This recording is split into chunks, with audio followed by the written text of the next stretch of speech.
Bravo Sacha, il se trouvait bien à l'intérieur de cet interrupteur sectionneur clock tormoleur 100 A qu'on va ouvrir. Aucun regret, celui-ci est défectueux, il ne tient plus enclenché. J'ai donc dû le remplacer, mais on verra ça plus tard. Seulement quelques vis à enlever avant de retrouver notre module. Et d'ailleurs, il n'y en a pas un, mais trois, puisqu'on est en triphasé. Il constitue les chambres de coupure d'arc électrique. Ça t'avance peut-être pas grand chose, je comprends.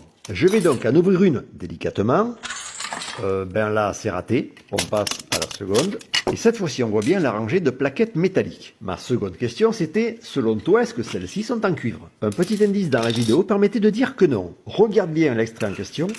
On observe qu'elles sont attirées par ce tournevis aimanté. Le cuivre ne s'aimante pas, il n'est pas ferromagnétique. On a donc plutôt affaire à un revêtement couleur cuivre. Quand l'intersectionneur est enclenché, le courant passe dans la chambre, au travers des deux pastilles mises en contact. Mais lorsqu'il se déclenche, un arc électrique se produit, d'autant plus intense d'ailleurs s'il est consécutif à un court-circuit. Et ça peut être le cas sur notre interrupteur, puisqu'on lui a associé un boîtier déclencheur automatique. Idem sur ceux du même type, mais qui ont en plus la fonction disjoncteur magnétothermique. On reviendra sur cela dans une autre vidéo.